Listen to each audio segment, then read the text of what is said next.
Hey guys, I'm Jackie Brubaker. I'm an author, a motivational and career coach, and host of That Girl the Podcast. Each week, I bring on a leader in their field to talk about how to stop making excuses and how you can start living your lifelong dream. That Girl the Podcast is based on That Girl the Novel, which is on Amazon to download or buy the paperback of. To find books, courses, and products from our episodes, check out the shop page at thatgirlcoaching.com. You can also follow us on Instagram at Jackie Brubaker and at That Girl the Podcast and our Patreon page. Welcome, Hannah Krause, to That Girl the Podcast. I am so excited to have you on. You're going to talk about your kind of Devil Wears Prada life and how things took a total shift later, and it's an incredible story. You have a lot of interesting things to say and a lot of relatable stories for young women just coming up in their 20s and 30s and what that looks like. So I always like to let people introduce themselves in brief because I feel like you can always do a better job than I can. So go ahead and tell people who you are and we'll go from there. Yeah, thank you. I'm so happy to be here. So thanks for having me. Self-introduction. I am a 33-year-old wife, mom, and new small business owner. I had about a 7-year career in media sales that it sounds like you and I will unpack some of today. Yes. And I fell in love with a man who brought me to the small but charming town of Des Moines, Iowa, about 5 years ago. And so I left my big fancy life in Chicago that was fast and hectic and kind of overnight moved to small town Midwest life. And that was quite a journey. And I spent the last 5 years mostly working back in corporate America, getting married, becoming a mom. I'm expecting again. So the whole, building a family thing's been, happening alongside it. But in July of last year, I purchased a small business called Eden. That is a brick and mortar retail shop here in Des Moines. We are an apothecary. So we sell mostly self-care items, luxury bath products, body products, skincare, and this shop was genuinely the first place in Des Moines that I felt seen, that I felt comfortable in. It is and has been like my core community here since I moved here. So it's a dream that I got to purchase the store. It's a almost 18-year-old shop. But I purchased it in the middle of a pandemic, which was nuts. I know, which we're going to totally talk about because your numbers are amazing. Let's start at the beginning. Let's start about when you get into the Hearst Corporation. You started, did you start in sales or did you start as a writer? I forget. Yeah, I started in sales. Okay. So I interned at Hearst Corporation for Cosmopolitan Magazine when I was still a student. I was a senior at Loyola University, Chicago. And I had my first media sales job at Hearst at Good Housekeeping Magazine, like right out of school, like days after graduation. Amazing. And then a few years later, found myself back at Hearst working at Cosmopolitan Magazine. Again, but for real this time. I had a real passion for the world of sales. Mm-hmm. It aligned with so many personality traits I have of just sort of being outgoing, needing to feel busy. I just am not built to sit behind a desk. Mm-hmm. And I loved the world of magazine publishing. Why did you love the world of magazine publishing? I think a lot of it at the time and that just how romantic I thought it was had to do with my age. I was in my early 20s and I had grown up in a wonderful, loving household that was pretty modest and simple. And so like magazines for me were how I accessed all the things that I didn't have growing up. Mm-hmm. And it was this total aspirational world for me. And there was something so fast paced and sexy and cool about it that I just felt like I did it, especially once I worked at Cosmo as like a 24-year-old. I was like, wow, like I made it, know. I think everyone would feel that way too. Yeah. And I had so many moments like that where I would just have to pinch myself. But, what's interesting is it's the couple of years that I spent at Cosmo that I talk about the most with my therapist, that I think about the most as a mother, that I think about the most as an employer, in terms of lessons I learned and how I don't want to treat people, how I don't want to make young women feel. Right. In reflecting on, like, there are so many things about the lessons we learn in terms of how we don't want to behave that are so valuable. Mm-hmm. So, there's gratitude there. Right. And yeah, when I reflect on those experiences and just sort of having had them as young as I was, they were really formative. Definitely. Let's talk about some of those first experiences. I come from the world of TV and music, so it's like a double whammy of a lot. So, but you have a lot to talk about with your therapist. No, I mean, I wrote a whole book about it, so that was very cathartic too. Yeah. But when you're in entertainment, and I would imagine too, coming from, a really happy, loving household, now you're thrown into this like fantastical Devil Wears Prada sort of world. When was it, like, maybe what was one of the first things that happened that you were like, oh, this isn't what I thought it was going to be? Like how people either treated you or just instances that came up, things you talk about with your pretend I'm your therapist today and we'll just talk it over. No problem. I should, to set the scene, say that I always worked when I was in publishing out of offices located in Chicago. So we were very satellite. They were usually small offices, small teams on each magazine. And unfortunately, we didn't have like the big fashion closet and the big beauty closets and stuff. That was all in New York. We saw that when we'd go and visit. But so it wasn't, the day-to-day visuals were less Devil Wears Prada, but all of the personalities and attitudes were that. Yeah. I think what sticks out to me, Jackie, is it was an industry that was really dominated for the most part by women, which was really exciting as a young woman to see all of these powerful, successful women around you. It was, of course, being in that beauty fashion world, it was high pressure to look a certain way, to be wearing fashionable clothing, to show up looking beautiful every day. Right. And so there was an undertone of that always, of just sort of that expectation of being really good at your job, but also looking great all of the time. Yeah, that's so exhausting in and of itself. I mean, I can't imagine having to be that dressed up and on, and also just uncomfortable all day long while you're working. Yeah. Oh, yeah. I actually think about shoes that I used to wear in that job, and I'm not sure I could like walk down a flight of stairs in them now. Right. And I'm being totally serious, but I would like traverse an entire city in them. Oh, gosh.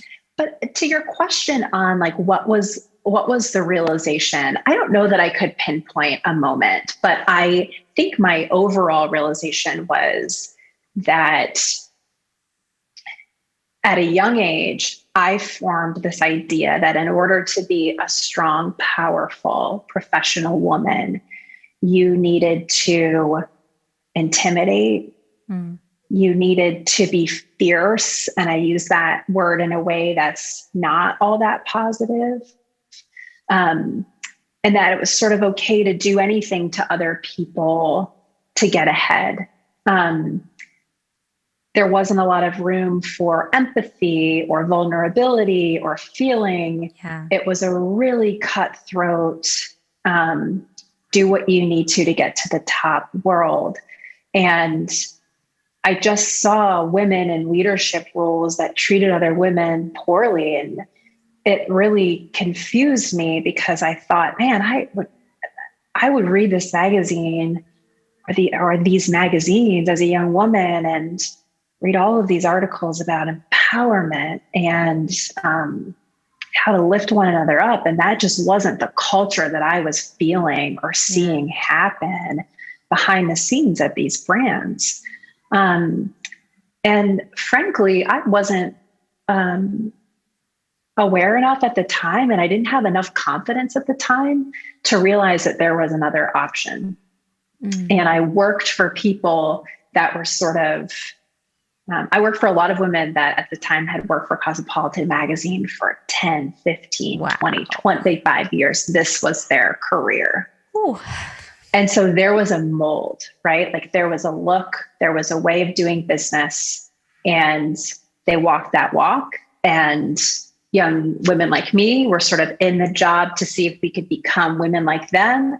And if we couldn't, maybe this wasn't the place for us. There wasn't a lot of space for someone with a different kind of personality than them, someone who looked different or dressed differently. What was their personality like?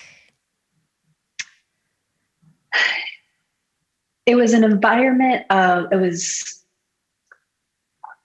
a lot of micromanaging. Again, it was like a lot of sort of use this like they talk a lot about like being a Cosmo girl in terms of working on that team and what that meant and describing, how that meant you would behave or interact with clients or sort of a look. Right. And that was a big part of the personality, was just reinforcing that kind of stereotype. Right. I worked for a woman who was really manipulative in a lot of emotional ways, like through micromanaging, wordsmithing emails. She would have us practice presentations to her over and over again and sort of edit different words so that if we were to go into a situation where she wouldn't be there, she could make sure that we were going to sort of say the right thing and do the right thing. And it didn't leave a lot of room to be quirky or be yourself, or, when you're 23 or 24, discover what it means to be yourself professionally. Right. And, a little bit like unique to my experience and personal to me, I felt and noticed a lot of conversations around food and meals and eating and body type that was not healthy for me at that age to feel pressures around. And, that stuff sticks with you. That's as many years as it takes to sort of indoctrinate you to thinking in ways that don't serve you. It almost feels like it takes 3 times as long to escape from that and learn healthier behaviors. Yeah. I think especially, I completely relate, especially on the food and weight and what you're supposed to look like body wise. I've been surrounded by actresses my entire life, and I've always been thin, but like you just get into a body dysmorphic headspace that is so out there that, I'm absolutely still working on that. I'm very vocal about it because it's an everyday sort of situation, and the smallest things can trigger it.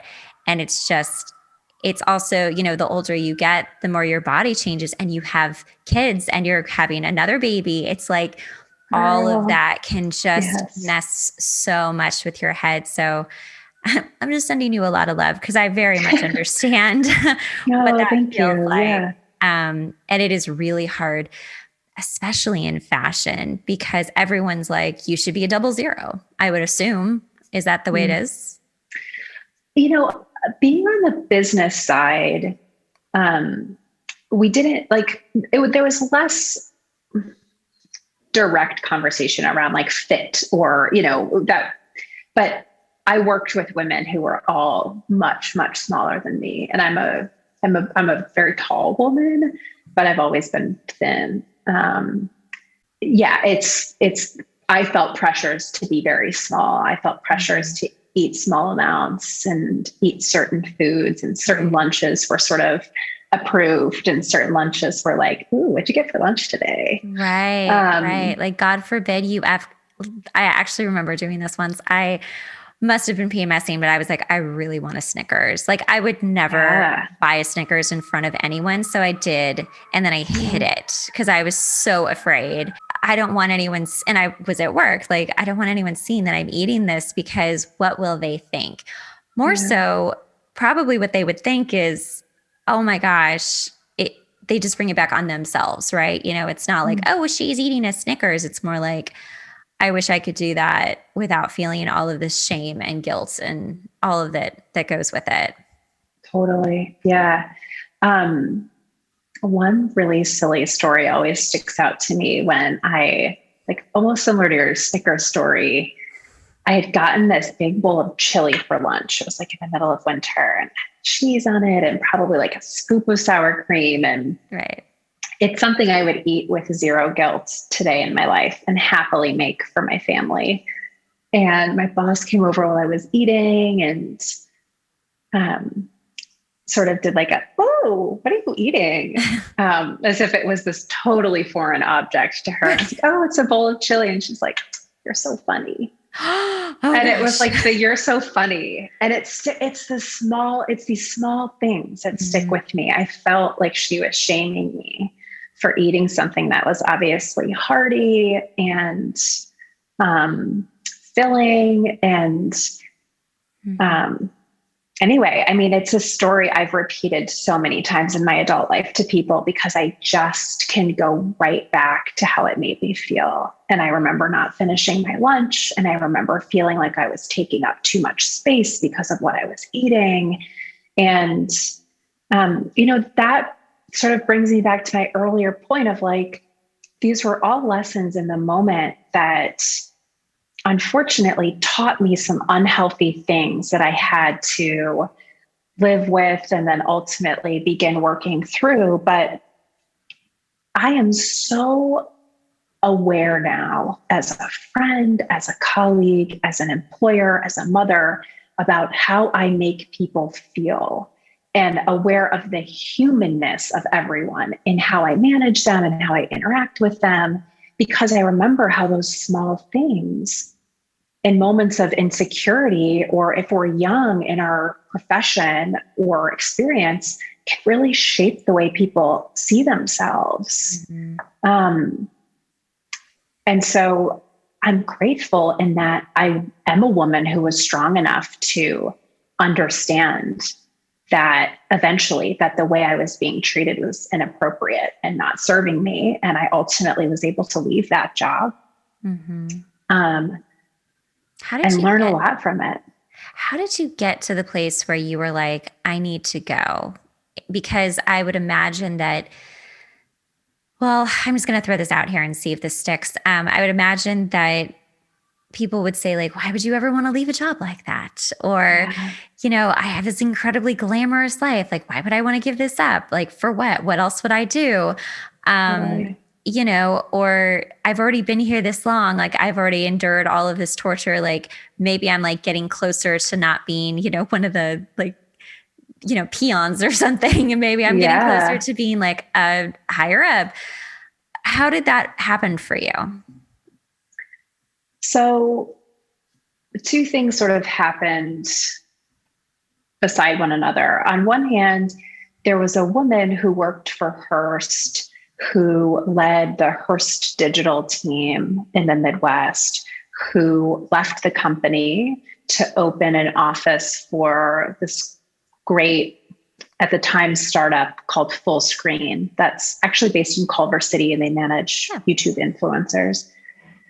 And she was recruiting me to come work for her. She was a real woman who was vulnerable and honest and very much first a person before she was a professional or a boss or a leader. And so she and I had a nice working relationship. So she began to recruit me, and I began to think about, to your point, leaving Cosmo, which is a scary thing to do. I mean, that brand has so much currency in the world of marketing and media sales because it's huge. Yeah. And it's ubiquitous, and it's a household name, and it just like represents the magazine world. Mm-hmm. And beside that, I was also maturing and becoming aware that being managed by this boss of mine at Cosmo, being managed so closely and so specifically by her, and being manipulated so closely, wasn't leaving any room for me to grow or become my own person. And it was leaving me riddled with so much insecurity that I would find myself coming home at night and questioning whether or not I was an intelligent person. When she would reprimand me for things I was doing where I knew I was right, even, I would sort of agree and apologize. And I just remember sleepless nights, so much anxiety. And before I decided to take the job with Fullscreen, I went into my boss at the Times office and I said, I have to talk to you about our working relationship. Mm-hmm. It's making me so insecure that I don't know if I'm an intelligent person or not. And I second guess everything I do. Mm-hmm. And I can tell you with a high degree of confidence today, Jackie, that I think I'm a very intelligent person. So this was I think, right back at you. I think that this was such a rock bottom for me. And she saw that, and I was very emotional in my delivery. And it was actually one of the very few like human moments that she and I had. And she was very apologetic. And I was honest with her that I was considering another job. And she said, based on what I had shared, that was probably a good idea. Mm-hmm. So it sounded pretty mutual that whatever relationship we were trying to grow and build likely wasn't working on either end. Right. Because there was too much friction inside of me to agree to the standards that she was setting for me. And she wasn't willing to wiggle at all. It makes you wonder what kind of person she's looking for to mold, and what kind of person you would need to be to even be good enough for her. Yeah. There's something that I've experienced through my time at Cosmo and also in working for and with some other women that she did, but that also I think sometimes women have a tendency to do that's really unhealthy. And this is kind of an indirect response to your question. I think when someone is feeling insecure about their job and wanting to sort of hold their ground, they have a tendency to not empower those around them and not, share information with those around them, not share the why behind what they do. They want to make sure that only they know how to do what they're doing, and that they make it sound big and hard and scary and completely inaccessible to those around them. And that will forever not serve other women. Mm-hmm. Gender aside, that will forever not serve those around you if you're in a position of power or leadership. Right. And, I've learned through seeing and experiencing true leaders that the most effective way to lead a team is through vulnerability. Mm-hmm. Through sharing the why and the how, through educating those around you, through building a bench of people who are just as strong as you, and not being scared of someone that can do something you can't. That's actually really healthy to have very close to you when you're in a position of power. So I think that's just a lot of what happened in that whole world of publishing that I saw so closely. Was these jobs were so coveted that everyone was just going like this all the time. And there was no room to empower and share because people were too busy like protecting what was theirs. Right. And also not leaving room for any kind of change, it sounds like. Yeah, which is a scary thing for that whole industry. It is. It's very interesting. Yeah. The magazine Elle has been my homepage for probably a decade or something. Oh. But what's interesting is that as magazines have changed and they're suffering, they're suffering. You can only read so much now without having a subscription. And it's just, I think that just like music, actually, decades ago now, they're just losing power because of their inability to change with the times. And what you're describing sounds like why they are having a problem with that. Let's get into the other side of this, because it is so nice. Like, it is definitely, I think that was most likely your rock bottom. And it is so hard to leave that kind of a world, whether it's, publishing or if it's entertainment, the whole thing. I mean, I know I definitely struggles. And when I left a job I hated that I had been at for like 6 years, I just jumped. It was a long time. And I also had a micromanaging boss. It was really hard. And, I gave myself a lot of excuses of why I should stay until I couldn't actually function anymore. And I was like losing it at work. And I did go a little postal and I didn't care. It's like I wanted to get fired. I ended up quitting. I'm surprised I didn't get fired. I understand that headspace. I do. Right? I was like, why is no one firing me yet? But I did leave. And, it was a struggle to, find my footing after that. But luckily, I mean, I did. And it always has a much happier ending. So let's talk about you leaving. And let's fast forward to moving to Des Moines and being like, whoa, this is different. Totally. My husband is from Des Moines, and he and I have been together, for a decade now, married for 3 years and some change. But I always kind of knew that the career path he wanted to take would bring him back to Des Moines eventually. Mm-hmm. And we got engaged, and for me, it sort of felt like we just kind of picked up our life in Chicago and moved to Des Moines. I left a job I loved, working for an amazing woman, female leader at Food and Wine Magazine. I was the Midwest director, worked for myself and ran this big territory and felt like I did the work and really made it. And my life brought me somewhere else. So it felt like overnight I kind of woke up in Des Moines in a house, the first house I had ever owned, with no job, and a fiance who had just started a job that would make him very unavailable and very, very busy. Right. Basically from that moment till retirement. And I lost myself a little bit.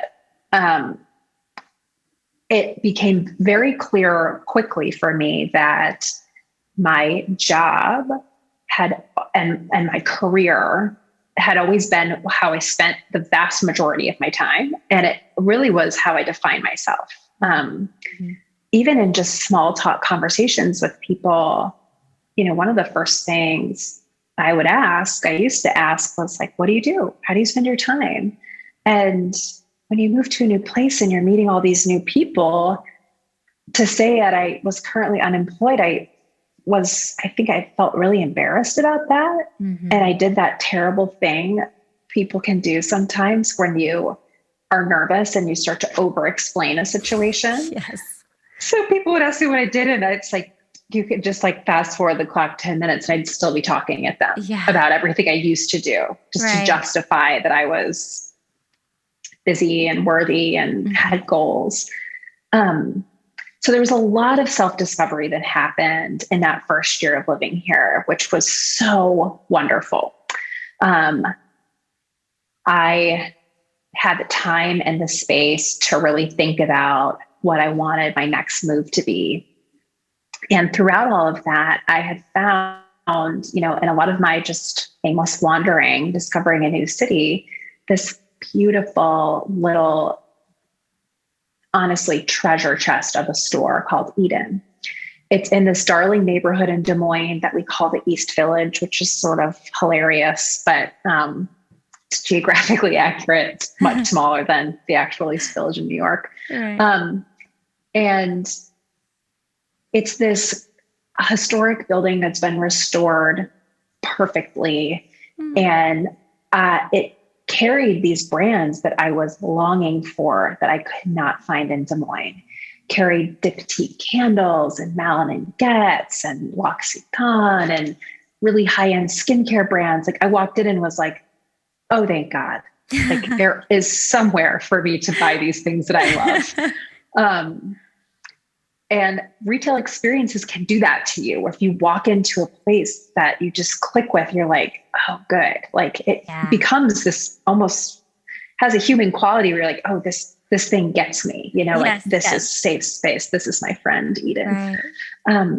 So I just found myself in the shop a couple times a week. I'd always grab a coffee down the street and stop in and got to know the people that work there. And as I was job hunting in corporate America, I finally asked the team at Eden, I said, do you guys need any help? I mean, I am free whenever, and I would love to just spend some more time here. And I was honest that I was job hunting, but could be super flexible. And so I started working there part-time.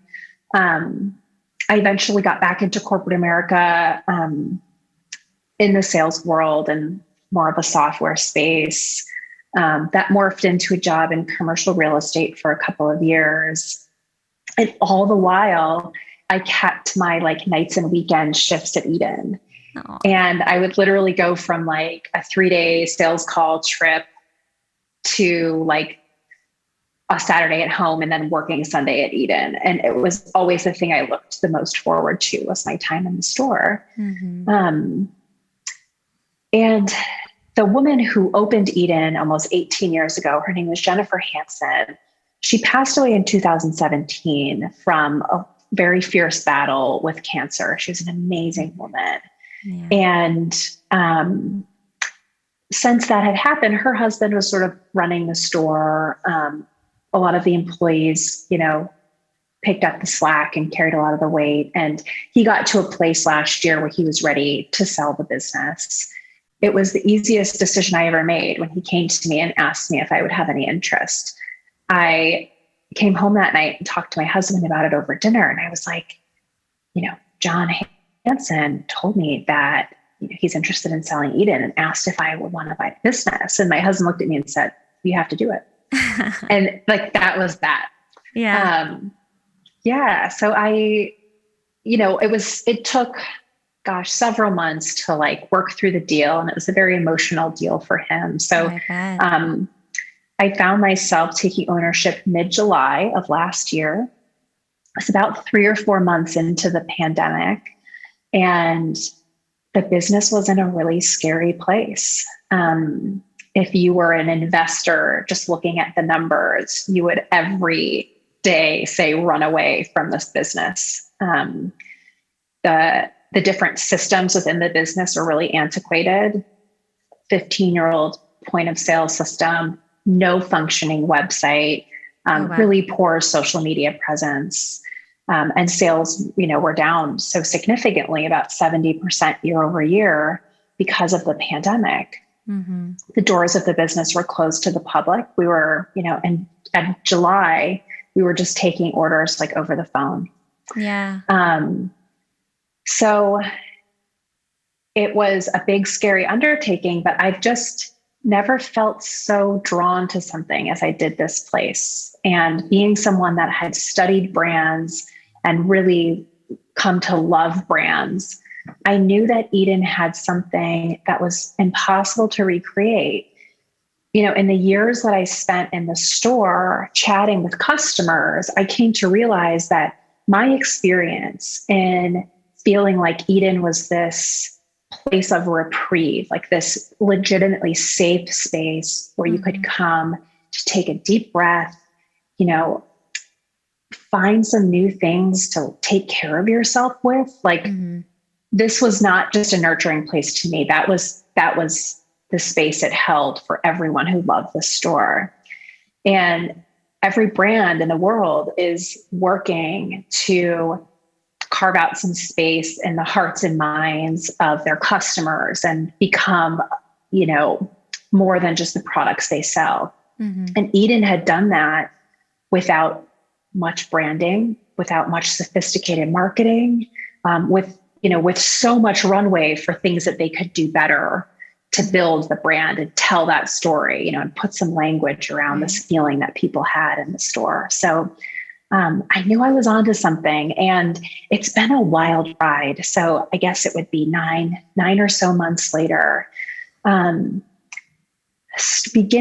I bought the shop in July. Starting in August, we have had consecutive nonstop record sales months. So from August to having just closed out March, we have had the top sales months of, the 17 years that we've been in business. Oh my which gosh. is amazing considering the circumstances of where the world sits right now. Right. We, in January, February, and March, so in the first quarter of this year, I set sales goals that would be, record months. So like the best sales month we'd ever had. And we doubled all of them each month. Our business is shocking me, like truly every day. First thing, I invested in a website, and I remember sitting down with my husband and saying like, okay, this is going to be expensive, but we have to do it right. Like, I don't want this. I want this to feel, if I'm going to build a website, it has to make people feel the same way that it feels to be at the store. Otherwise, I don't even want to do it. Like, this has to feel like you're like such a special space. Yeah. And so it was an investment. It has paid off 3 times over since we launched it on November 2nd. We have recurring customers from all over the country. That's been a huge success. And we had this really funny, crazy thing happen in November of last year where we brought in this product. But one of my colleagues, Tori, she does such a nice job of hunting down new products. And she uses this oil called Le Prunier, which is a face oil. It's fabulous. And it is special because it has one ingredient. It's the oil of about 250 organic plum pits. Okay. And it has a lot of amazing healing properties for the skin. Anyways, I ordered it for the store. At the time, I was nervous to order it because the opening order was like 24 units or something like that. And I thought, okay, we'll do this. We got the oil in the store on a Wednesday. I think it was a Wednesday. And the next day, Chrissy Teigen posted on her Instagram that Le Prunier was her secret weapon face product. And it's the only thing she uses every night. And we sold out of all 24 units in minutes. Oh, I'm sure. Because all of the big box beauty places sold out of Le Prunier. And so we decided to hold back one unit, the last unit, and not sell it. And I went on a deep dive hunt to figure out how to get this last bottle of Le Prunier to Chrissy Teigen with a thank you note. And I ended up making it happen. And I wrote her a simple note on our little Eden stationery that said, we saved this last bottle for you. And I just shared with her what an amazing day it was after buying a small business, having it be so quiet, seeing the effects of a pandemic, like the buzz of selling out of a product in minutes and having orders come in from all these different places was so gratifying to our team. It was such a fun moment. Yeah. And I just shared that with her and like thanked her for it and reminded her that, you know, if she needed to be reminded by a small business owner in Iowa, that the things that she does impact people in really positive ways. Anyway, she opened the note on her Instagram. She showed it on her Instagram. She's crying on her Instagram. She's talking about Eden. She's saying thank you to our team. It's like 3 or 4 slides in her story that are so sweet. We got like 3,000 new followers overnight. We honestly sold out of, I'd say 80% of the inventory in our store in about 2 days. Wow. It was wild. We had people from all over the country. We even had one order from Puerto Rico, which I was like, I don't even know if I can ship there through like our system. But people were just being so kind and ordering things because they identified with this story of like just sending an authentic written thank you note to another human being that happens to be a celebrity and saying thank you or thank you is due. And not just assuming that I have, you know, that I'm owed this by Chrissy Teigen or anyone else. And I think it was just the human story that everyone needed in that moment of the pandemic. And it was such a whirlwind and it did really great things for our business.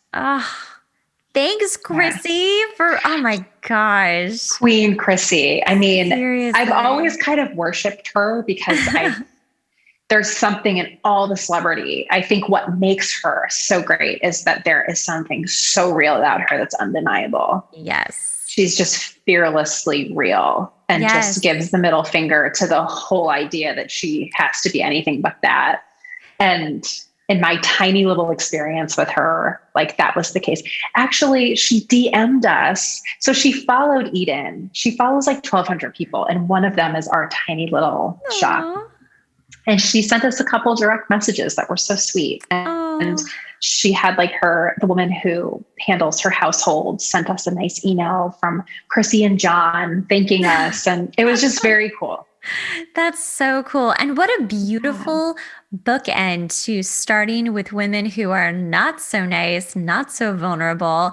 And then you becoming a small business owner where you are treating women so beautifully and so respectfully. And then you have Queen Chrissy come by and just say, you're doing a great job and I love you. And then, I mean, man, if that isn't manifestation, I don't know what is, but like that is what you do. Yeah, I'm thankful that you positioned it that way. I hadn't thought about that, and that's really cool. Yeah, it really is. It just sounds like you have absolutely aligned with what you are here for, you know, just to like help others feel, especially during the pandemic and even after, you know, whenever that ends, you know, just to have that self-care and to kind of have a memory of, I need to still take care of myself. Even if I'm home all day, like I still need to just do the good skincare, take the baths, have the pampering that I used to have. It's not like that has to end. And I think that's a really powerful, and also because your brand, I'm so glad that you did get the great website so that it can feel like the shop, because that's a huge part of it. If you can't go in person, at least you can go on the website and feel like a little bit of normalcy is left, you know? And I think that's what you're providing to your customers and everyone. I certainly need to go to this website. Tell people how they can find it and find you. Yeah, where our website is edeniowa.com, all one word. And that's our Instagram handle as well. Perfect. So yeah, Instagram's the best place to follow us. And yeah, to your point, you know, we say at Eden that everyone should be intentional and generous about how they care for themselves. And it certainly, to your point, resonates this year, but we should be thinking about that always. Yeah, absolutely. Yeah. Well, it was so lovely to talk to you and hear your story. Likewise. All right. Well, thank you so much, Hannah, for coming on. And I can't wait to go peruse your website now. Oh, thank you, Jackie. Thank you for having me. Yeah.